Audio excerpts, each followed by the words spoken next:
Então, pessoal, essa é a sexta parte da resolução do nosso exame. Fique ligado, não sai daí e vamos à nossa resolução. Bom, dando continuidade com a sexta parte, temos aqui a sexta parte conversando com o exercício número 7, que diz o seguinte: a população P de uma cidade aumenta de acordo com a função Pt igual a 4 elevado a 0,05t mais 9, onde t é o tempo em anos. Depois de quantos anos a população da cidade dobrará? Para tal, nós temos que conhecer a população inicial. A população inicial é dada no tempo t igual a 0. Nós vamos designar a população por Pi. E esta população será calculada através da função dada no tempo quando t é igual a 0. Ou seja, teremos nesse caso 4 elevado a 0,05 a multiplicar com 0 mais 9. Neste caso, ficaríamos com 4 elevado a 0 mais 9. Neste caso, ficaríamos com 4 elevado a 9. Ou seja, essa é a população inicial, pode ser representada de uma outra forma, por 2 elevado a 2 elevado a 9. Isto aqui é equivalente, aplicando a propriedade aqui ao lado, teremos 2 elevado a 18, ou seja, é só multiplicar esses expoentes.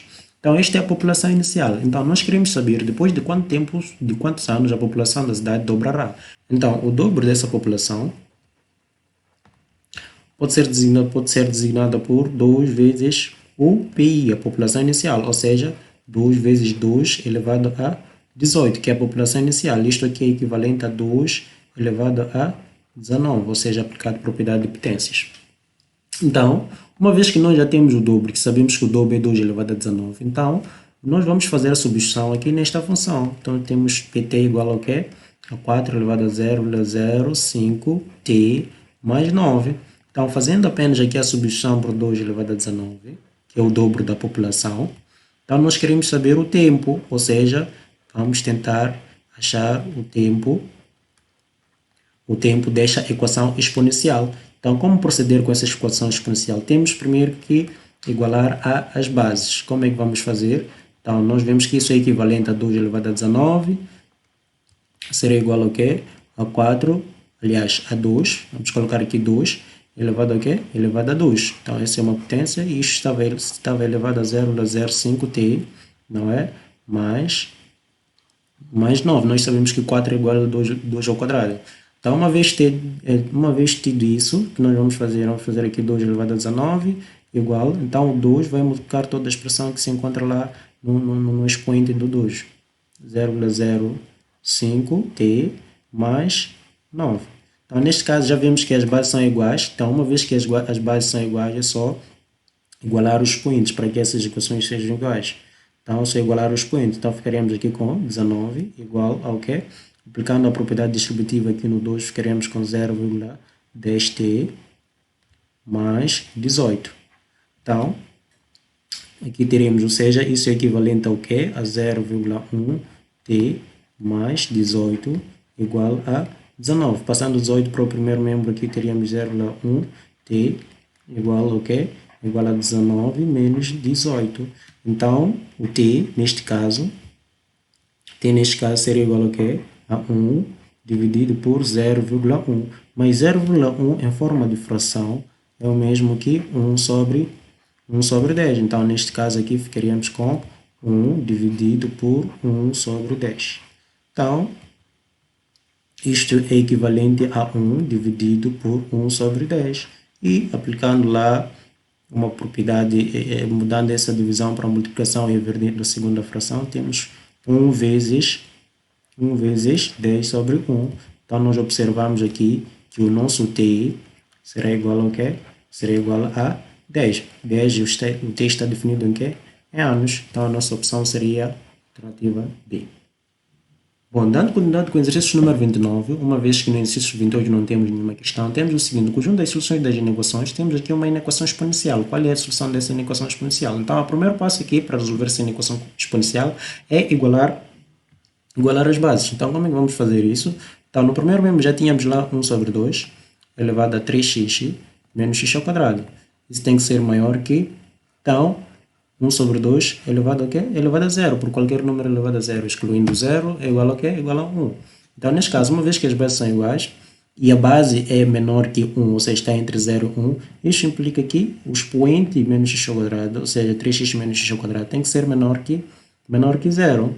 Então, nós podemos ver que isso aqui é uma inequação quadrática. Para resolver essa inequação quadrática, vamos achar os zeros da função da equação quadrática associada a esta inequação, que é 3x menos x ao quadrado igual a zero. Então, evidenciando x nesta equação, ficamos com 3 menos x igual a zero. E aplicando a lei do anulamento do produto, ficamos com x igual a zero, ou 3 menos x igual a zero.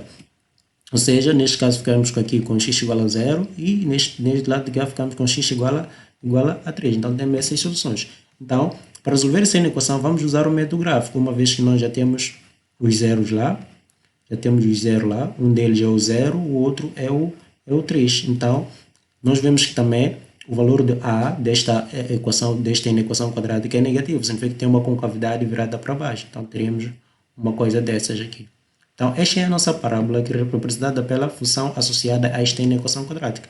Nós queremos a parte menor que zero, ou seja, a parte que está debaixo do eixo x. E a parte que está debaixo do eixo x é esta parte aqui. É esta parte aqui, que está debaixo do eixo x, o que significa que o x tem que pertencer, okay, a intervalo aberto de menos infinito, porque vem de menos infinito até zero, aberto, né? União com intervalo aberto de 3 até mais infinito. Então, essa é a solução da nossa inequação exponencial aqui que temos, que é equivalente à alternativa B. Bom, dando continuidade com o exercício número 30, nós temos o seguinte: a única raiz da equação 100 elevado a x igual a 3 vezes 10 elevado a x mais 10 é igual a. Então, nós podemos ver que essa equação é uma equação exponencial. Então, como é que vamos resolver? Podíamos usar o método de tentativa em substituir cada valor que existe aqui no lugar de x e vermos se satisfaz a equação. Mas caso existe, vamos usar o método mais didático para resolver isto. Ou seja, nós sabemos que 100 é equivalente a 10 ao quadrado. Então, ficaríamos com 10 ao quadrado elevado a x será igual a quê? A 3 vezes 10 elevado a x mais 10. Nós podemos ver que isto aqui é equivalente, usando a primeira propriedade que nós temos aqui na nossa tabelinha, nós podemos ver aqui que isto é equivalente ao quê? A 10 elevado a x elevado a 2. Isto será igual ao quê? A 3 vezes 10 elevado a x mais 10. Nós vemos que na equação temos aqui termos comuns, ou seja, termos comuns, ou seja, então, se esse termo comum que nós temos aqui é 10 elevado a x, 10 elevado a x. Então, nesse caso, eu vou afirmar que seja 10 elevado a x igual a uma certa incógnita, pode ser t. Então, neste caso, onde tem 10 elevado a x, eu vou substituir por t nessa equação. Então, eu vou ficar aqui com t ao quadrado será igual a 3 vezes t mais 10. Ou seja, onde tem t, onde tem 10 elevado a x, substitui por t. Então, vejo que esta equação, reorganizando ela, é uma equação, podemos ver que temos aqui uma equação quadrática, igual a zero, ou seja, t ao quadrado menos 3t menos 10 igual a zero. Então, onde a soma dessa equação será menos b sobre a, neste caso será menos com menos 3 será 3, e o produto desta equação será c sobre a, ou seja, será menos 10. Então, qual é o t1 e o t2, cujo a soma vai dar 3 e o produto vai dar menos 10. Então, vemos que é menos 2 e 5. Então, se multiplicarmos dá menos 10, se somarmos dá 3. Uma vez que eu disse que 10 elevado a x tem que ser igual a t, então, isso significa que vai ser 10 elevado a x vai ser igual a t1. Neste caso, que t1, 10 elevado a x, vai ser igual a menos 2. Então, como a base é positiva, então, será impossível encontrar um x que satisfaça essa equação, ou seja, não existe nenhum x para essa equação. Então, nós vamos dar continuidade com a segunda parte. A segunda parte é 10x quando é igual a t2, e t2 para nós é igual a 5.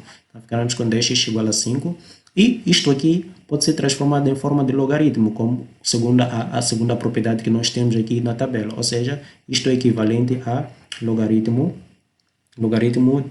de 5 na base 10, que é a alternativa D.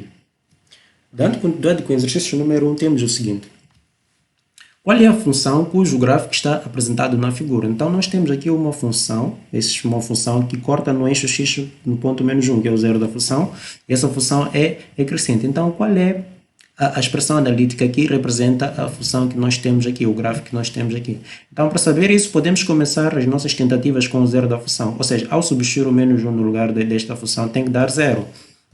Ou seja, se eu faço f de menos 1, a expressão ela tem que dar zero. Por exemplo, para a linha A, Para a linha A, se eu faço y igual a ln de menos 1, não é? Isso vejo que vai ser ln do que? De 1. E ln de 1 é igual a 0, correto? Esta pode ser, no momento pode ser. Esta aqui, a linha B.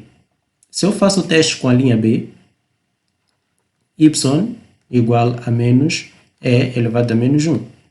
Eu vou ficar com menos 1 sobre e. Isso aqui é diferente de 0. Então, esta aqui não pode ser, não pode representar, porque o menos 1 não é 0 da função para esta aqui.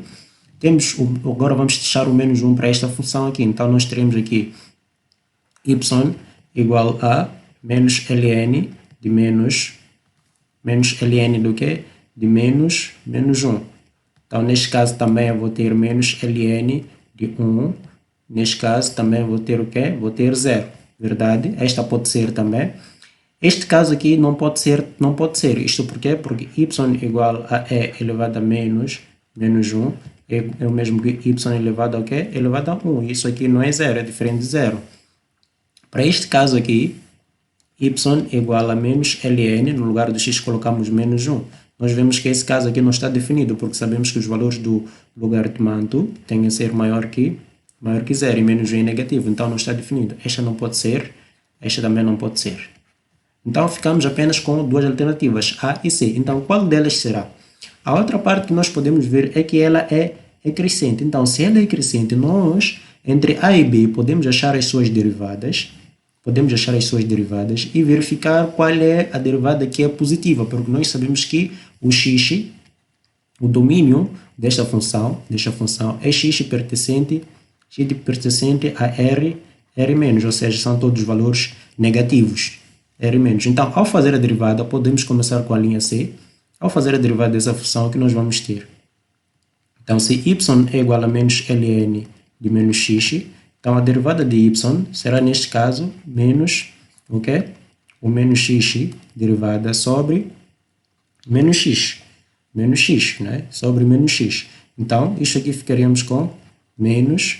Então, aqui no numerador ficaríamos com menos 1 e menos x. Então, isto aqui é equivalente a 1 sobre menos x. Então, esta função, atenção, essa função toma todos os valores, o x aqui vai tomar todos os valores negativos. Então, esses valores negativos, com esse menos, sempre vamos ter valores positivos dessa função. Ou seja, y derivada sempre vai nos dar valores positivos. Então, se nos dá valores positivos, significa que a função não derivada, a primeira função, a função mãe, ela é crescente. Ou seja, é crescente. Crescente por quê? Porque a sua função derivada sempre toma valores positivos neste conjunto R-. Neste caso, ficaríamos com a alternativa C, que é a alternativa que representa essa função. Bom, dando continuidade com o exercício número 32, temos o seguinte: o número real, logaritmo de 5 na base 0,125 vezes logaritmo de 2 na base 125 é igual a... Então, para resolver isso, nós vamos aplicar todas essas propriedades que estão aqui. Primeiro, podemos aplicar a propriedade da mudança da base para este valor, então, para este logaritmo. Então, este logaritmo nós podemos ver que ele é equivalente ao logaritmo, fazendo mudança da base de 5 na base 5 sobre logaritmo de 0,125 na base 5. Só aplicamos esta segunda propriedade que nós temos aqui. Isto aqui estava a multiplicar com logaritmo de 2 na base 125. Só que nós sabemos que 125 é 5 elevado a 3. Então, dando continuidade com isto, nós vemos que logaritmo, para este caso aqui, vamos ter 1 sobre logaritmo. E 125 é o mesmo que dizer 0,125 é o mesmo que dizer 125 vezes 10 elevado a menos 3. Mantemos aqui o nosso 5. Isto aqui está a multiplicar com... Então, esse 3 que nós temos aqui como expoente de 5 vem multiplicar o logaritmo que nós temos. Então, ficaríamos aqui com 1 sobre 3 a multiplicar o logaritmo de 5 na base de 2 na base 5. Dando continuidade com a resolução deste problema, teremos aqui o quê? Teremos, então, o logaritmo. Então, como isto está a multiplicar todo o logaritmo, isso pode ficar da seguinte forma: 2 elevado a 1 sobre 3 para aqui, na base 5, sobre Embaixo que nós temos que 125, uma vez que já calculamos o que é 125, temos que 125 é 5 elevado a 3 vezes o 10, normalmente corresponde a 5 vezes 2, elevado a menos 3. E aqui vamos manter o 5. Então, aqui aplicando o processo inverso da propriedade de mudança da base, saindo daqui para aqui, como a base é a mesma, temos 5, 5, então ficaríamos apenas com um único logaritmo, onde a base é 2 elevado a 1 sobre 3, e, aliás, o logaritmo é 2 elevado a 1 sobre 3, e a base para este caso seria 5 elevado a 3 vezes 5 elevado a menos 3 vezes 2 elevado a menos 3. Aqui só apenas fizemos essa distribuição, uma vez que é uma multiplicação de 5 vezes 2. Então, neste caso aqui, nós ficaríamos com o que é 5 elevado a 3, 5 elevado a menos 2. Operando aquilo, ficaríamos com o logaritmo aqui de 2 elevado a 1 sobre 3, não é? 2 elevado a 1 sobre 3 vezes 5 elevado a 0. Multiplicando esses dois, somamos aqui os expoentes. 3 mais menos 3, ficamos com 0 vezes 2 elevado a menos 3. Então, isto aqui é equivalente ao quê? Ao logaritmo de 2 elevado a 1 sobre 3 na base 2 elevado a menos 3, uma vez que 5 elevado a 0 é igual a 1. Então, dando continuidade com a resolução, nós vemos que isso seria igual ao quê? A 1 sobre 3, que está a multiplicar o logaritmo, vezes o inverso desse expoente aqui. O inverso desse expoente é 1 sobre menos 3. 1 sobre menos 3 vezes o logaritmo de 2 na base 2. O logaritmo de 2 na base 2 aqui é igual a 1. Então, neste caso, só vamos ter o produto dessas duas frações. Neste caso, que seria menos 1 sobre 9, que é o produto de 3 vezes 3, não é? Então, neste caso, ficaríamos com a alternativa E. Então, pessoal, esta foi a resolução da sexta parte, e acredito que dentro da resolução desses exercícios existem vários, como é que posso dizer, vários conteúdos que foram dados de uma forma resumida. Caso queira que esses conteúdos sejam dados de uma forma explícita, por favor, comenta aí no canal, deixa o seu like e também subscreva-se no canal, não é? Isso é muito importante. Não se esqueça de partilhar com os colegas que provavelmente vão vir a concorrer no próximo ano. E agradeço bastante também por terem assistido esse vídeo até o final. Muito obrigado.